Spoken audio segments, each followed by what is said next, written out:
Hello, my dark darlings. I'm Markeia, and this is the Something Scary podcast. To our veteran listeners and those sheltering in the dark with us for the first time, welcome. This has been a tough week out of a number of tough weeks. It just seems that everything keeps on piling on top of everything else. In a way, it's almost like a hero's trial.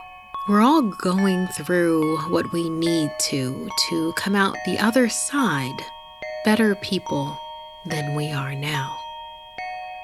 A thing to keep in mind is when you hear narratives being spun in different ways. It's like the spider's web that stories create online. They're spun over and over as they get retold and spread. The lines blur fact and fiction, and as you get closer to look, it's already too late. You're trapped. It's dangerous to believe every scary story you read online, because even the most ridiculous tales hold a frightening grain of truth. But we never know for sure since so few live to spread the word. Only scraps of digital footprints remain, and even those grow cold as death. First, we search for Smile.dog, the iconic Creepypasta abridged. Next, beware what you say. It's dying to come true. After that, a cyber threat befalls us in the theater, a beloved creepypasta. And finally, a couple's retreat makes for some killer romance. I receive hundreds of creepy story submissions every single week. As always, the first story you hear is one that we've chosen to animate and post over at youtube.com/snarled. Then I read a few more stories for the podcast. If you have a tale you're dying to share, send me an email at SomethingScary@snarled.com. And if you'd like to support the show and receive bonus content, consider joining our Patreon. Our patrons play a huge role in keeping the show running every single week. For more information on how you can help the show and also be a part of it, visit patreon.com/snarled. So, want to hear something scary? Smile.dog. Creepy images on the internet can sear themselves into our memory, leaving such a lasting impression we can't help but share them. They beckon us to share, like a curse passed amongst friends.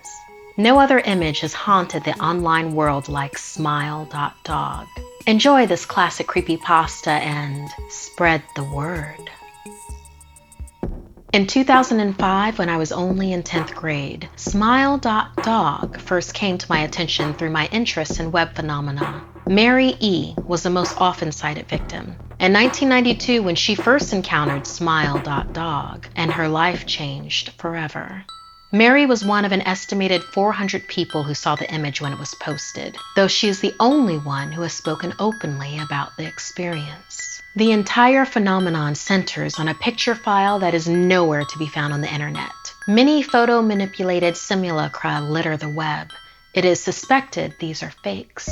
Encounters with Smile.dog are the stuff of internet legend. There are unverified rumors and even one persistent tale that in 2002, a hacker flooded forums with a deluge of Smile.dog pictures. It is also said that in the mid to late 90s, that Smile.dog circulated as an attachment of a chain email with the subject line, "Smile, God loves you."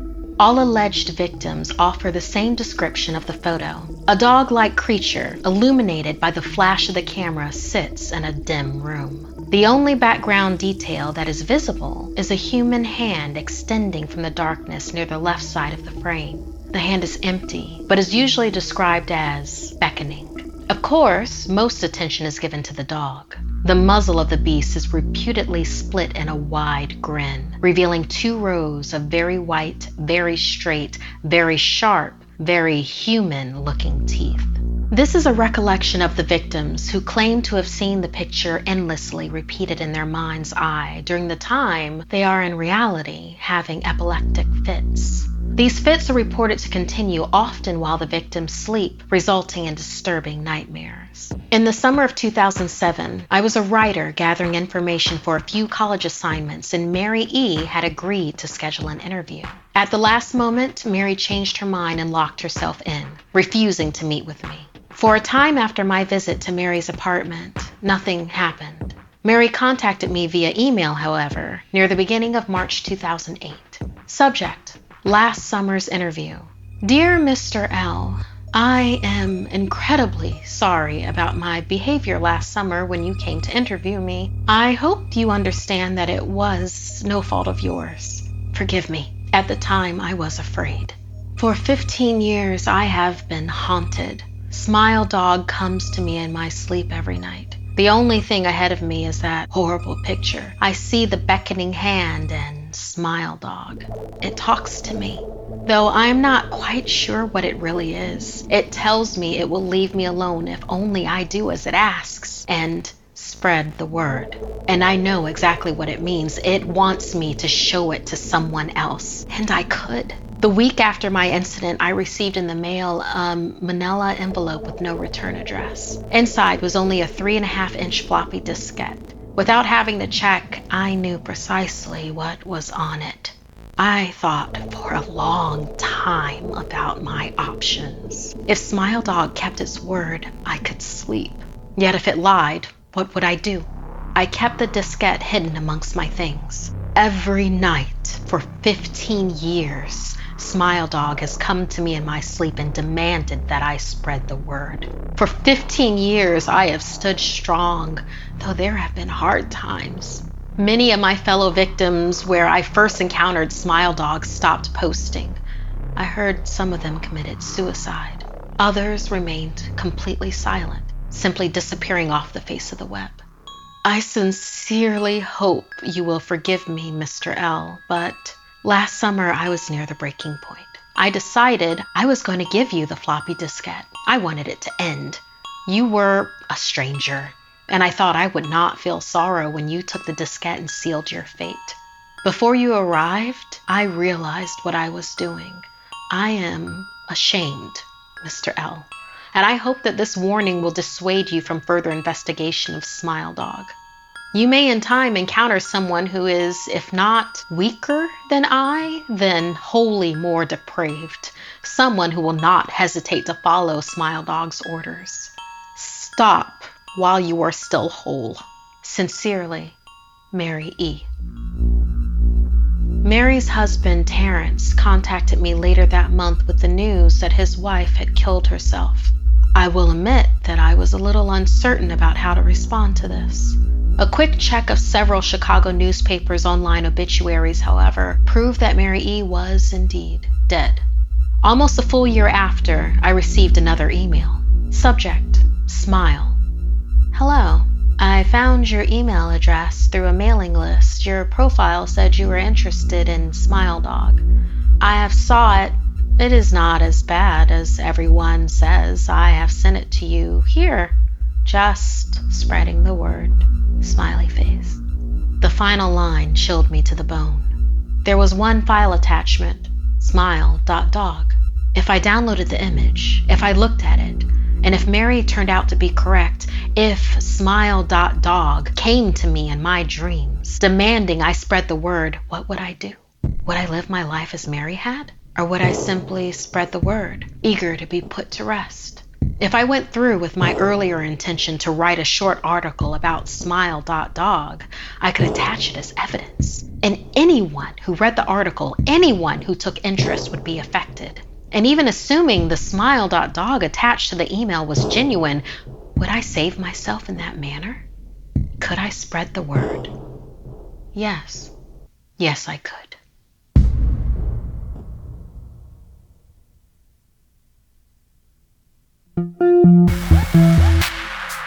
Do you have conversations that leave you literally dead? Literally. These friends do, in a story inspired by Molly. Yumi and her friends had a joke between them where whenever anyone was late, they would joke that they had died. It was always said in good fun, but it recently did get them into some trouble. At cheer practice, when their coach was trying to get them to learn a new routine, their team captain Layla was running late from a date after school. 15 minutes past their original start time, the coach grew frustrated and asked where Layla was. Yumi giggled. "Oh, she's dead, of course." And all the girls echoed, refusing to tell the coach where their captain was. As punishment, the coach made them all run laps. And when Layla strolled into practice half an hour late, the coach was not happy. To make an example of her, she booted Layla off the squad and made Kira the new captain. That was serious, but at least no one actually had died. A few days later, Yumi and a couple of her friends were meeting up to go see a new movie. One they had all been excited to go see. Yumi's dad dropped her off and she ran up to her friends. "I haven't seen you guys for forever," she cried dramatically. The group of four stood outside the cinema. The movie didn't start for 20 minutes, so they had plenty of time to get ice cream and popcorn. "Has anyone seen Kira?" Tony asked. Yumi laughed. "Oh, she's dead, of course." They all laughed. 10 minutes passed and Kira still hadn't shown up. The others decided to go and start buying popcorn, but Yumi stayed, sitting down on a bench. She took out her phone and called Kira, but no one picked up. That was weird, she thought. Kira always had her phone with her. She tried again and again. Nothing. She texted the others, telling them that Kira still hadn't shown up. Then, as she put her phone back in her pocket, it buzzed. A new text message from Kira. "Sorry, I'm so late. Traffic's so annoying. And then the bus broke down. Could you come and get me? I think I'm near that furniture store." Yumi knew exactly which one Kira was talking about. She always made fun of it for having ugly designs, and luckily it wasn't too far away. She texted back a quick, "Sure," and started walking. She didn't think to tell her other friends where she was going. "Hey, can you see me?" she texted Kira when she got to the furniture store. No reply. She walked around the building looking for Kira, stopping in front of an alleyway. Kira's best cardigan was lying bunched up on top of a dumpster, the one she always wore whenever she was going out.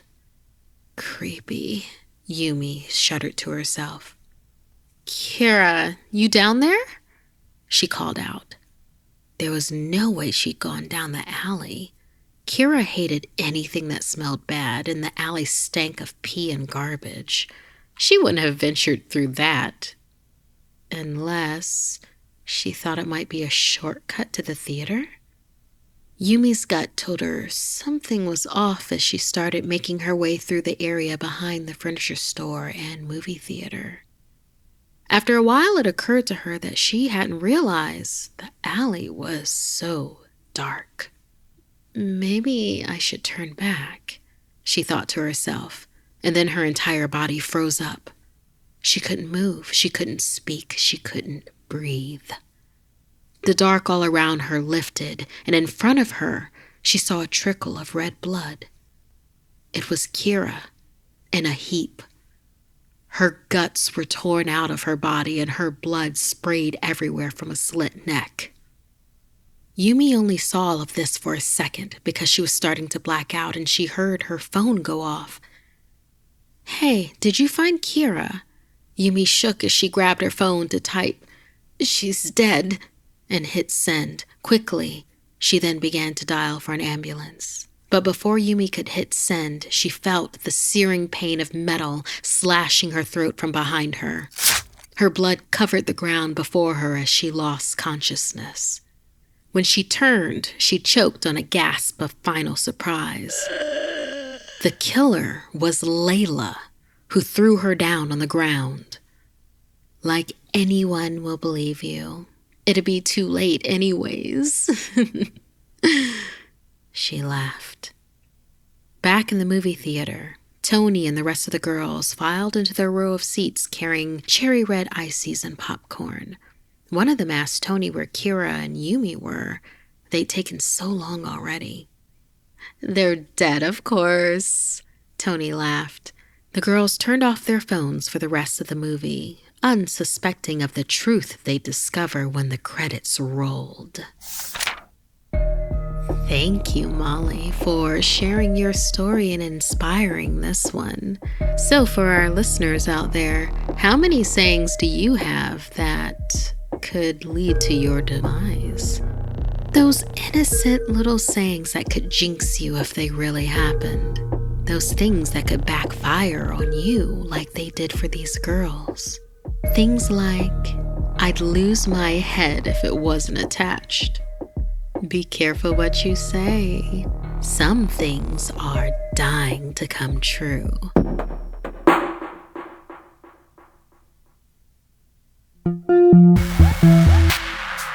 And now, step right in, folks, and take a seat as the creepypasta The Theater takes center stage. Written by Anonymous. Have you ever heard of an old PC game called The Theater? Many people say it doesn't even exist. Today, if you ever find it, it's only available on crappy bootleg CD-ROMs, which, more often than not, don't even actually contain the game. The actual legitimate copies that they say were released back in the day feature a blank cover with nothing but the spirit of what has since been named the Ticket Taker. He is simply a poorly drawn, bald man with large red lips wearing a red vest over a white shirt and black pants.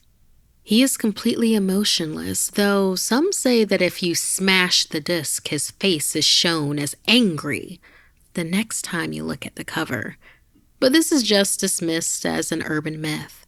What is peculiar about the theater, though, is that there is no developer named on the jewel case, nor a game description on the back. It is simply the Ticket Taker on a white backdrop on both sides. The game was initially known for its inability to install correctly. The installation process immediately locks up the computer when the user reaches the licensing agreement. Most people who have claimed to own one of the original CDs say that they figured out how to install the game by simply rebooting their computer on the licensing agreement with the disc still inside. Then they are prompted to press I agree on startup. The game then starts up without any introduction besides a main menu that is simply the spirit of a movie theater's exterior on an empty city street. The title fades in and then the three menu buttons, New Game, Load, Options. Selecting Options immediately crashes the game to the desktop. Load is said not to function at all. Even if you do have a saved game, nothing happens when you press it. Thus, New Game is the only working menu option. Once it is selected, you are standing in an empty movie theater lobby, with the exception of the ticket taker standing in front of a dark hallway. Once the player moves towards the ticket taker, a very low-quality sound clip plays saying, "Thank you. Please enjoy the movie." You then walk into the hallway, and the screen fades to black, and you're back in the empty lobby. And you do the exact thing again and again and again. A number of peculiar things occur as you continue to play it. The number of times that you have to continue into the hall after giving your ticket to the ticket taker before the strange events happen is unknown. What happens, though, has deeply disturbed some players. The first occurrence is when the player fades back in after walking into the hallway. This time, they will notice the ticket taker is completely absent. The player then, without any other options, decides to walk into the dark hallway. The sound clip and text box mentioned previously still play in the absence of the ticket taker, but when the player walks into the hallways, the screen does not fade out. It goes pitch black as they walk deeper into the hall. But the player's footstep sound clip is still playing as they continue to push the up button on their keyboard.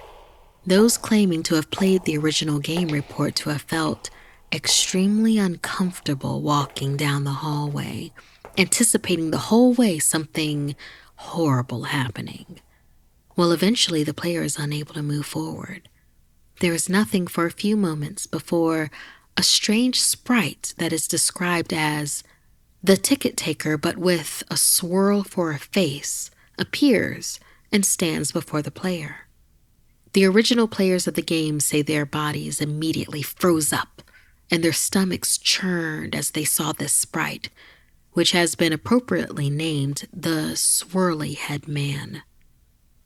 Nothing happens as the Swirly Head Man stands before them. Then, suddenly, a piercing screech plays as the game glitches out. This lasts for a few minutes, with the screeching being continuous. Then the players abruptly return to the lobby, with all the sounds and graphics being as they should be. The game continues normally for the next couple of cycles of entering the hallway, with a couple of the original players claiming the Swirly Head Man would briefly appear and disappear in the corner of the screen as a brisk yelp sound effect plays. Then, at some point after meeting the Swirly Head Man, the players see the ticket taker pacing back and forth. Though there is no walking animation, the sprite's limbs are completely static, so he just hops up and down slightly as a substitute, with his eyes being wide and his mouth open to simulate a worried facial expression. Some players noted that the movie posters had been replaced with images of the Swirly Head Man, which caused them to immediately turn their character's head away from the posters and approach the ticket taker. Then, another different low-quality sound clip plays, but the speech box contains nothing but corrupted characters that cause whatever text that would have been in the box to be completely illegible. Due to the extremely low quality of the sound, it is debated by players what exactly the ticket taker says at this point, though it is widely agreed that he says, "Never reach the other levels." Then the screen fades out once again and returns the player back to their starting point in the lobby. But the ticket taker is gone, and the hallway is blocked by a large brick wall sprite. Touching the brick wall will immediately crash the game, and that's all there is to it. No one knows what the other levels are or how to gain access to them, nor is it known why the Swirly Head Man causes such acute fear in those who have seen him in the game. All of the original copies of the theater have either been lost or destroyed. But the creepiest part is the fact that all the original players of the game claim to occasionally see a glimpse of the Swirly Head Man out of the corner of their eyes. Are you the type to seek out online legends, no matter how complicated or niche they can be? Have you done that in the past? Are you doing it now? If so, let us know what your experiences are. That is, if you're around to tell your tale.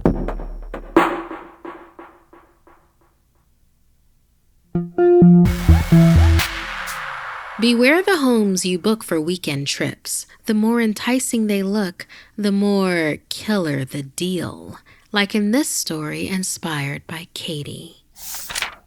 Mariana was preparing for a weekend trip with her girlfriend Jo and their friends Ben and Hero.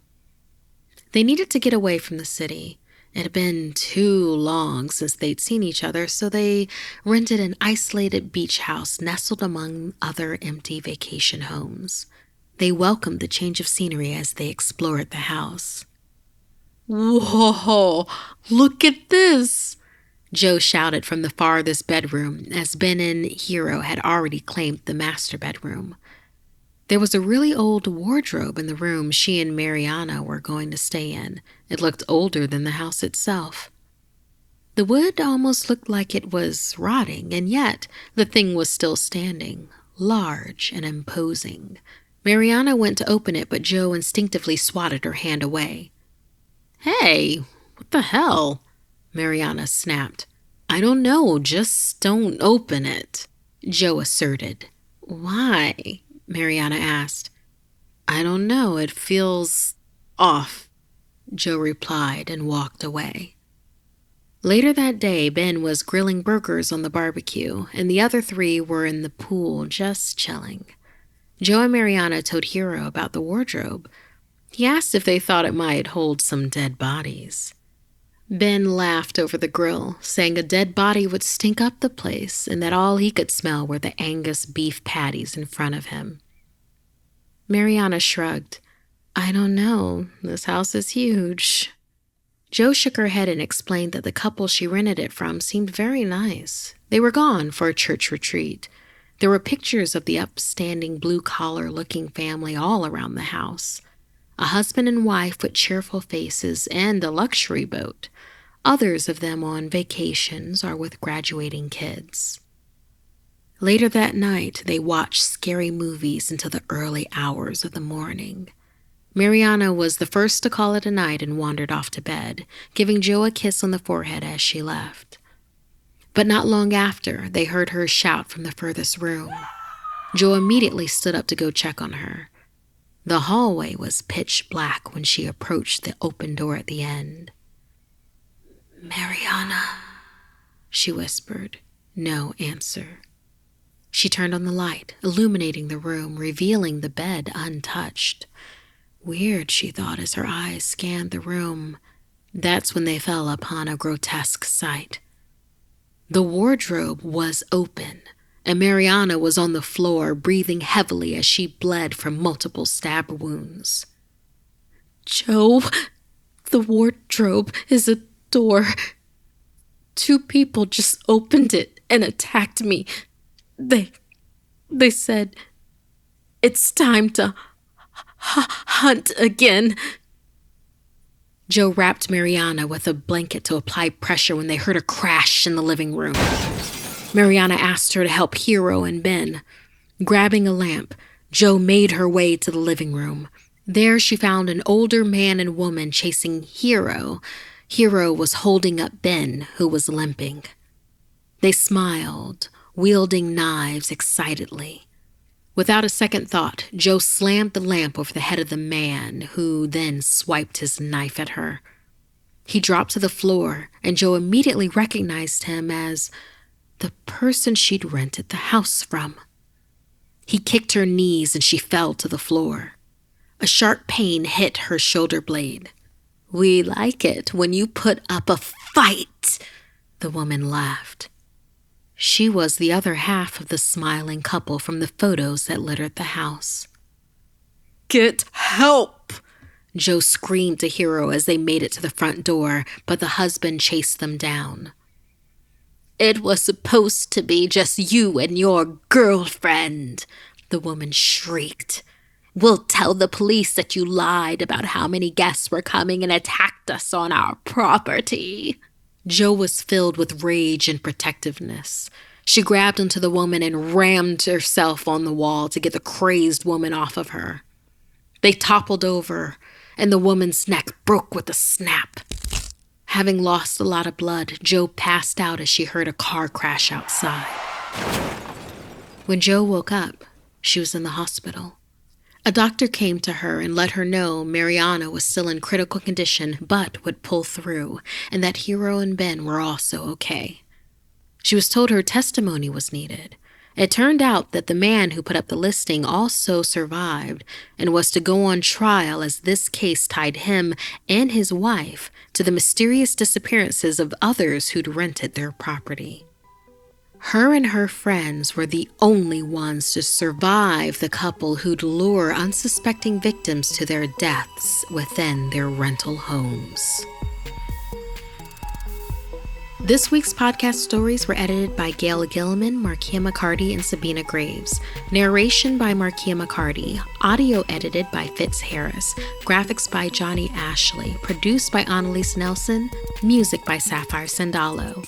If you have a story you'd like to submit, send me an email at SomethingScary@Snarled.com. Don't forget to watch the video version of Something Scary over at YouTube.com/Snarled. And if you'd like to support the show and everything we do at Snarled, join our Patreon at Patreon.com/Snarled. Until next time, my dark darlings, sweet dreams.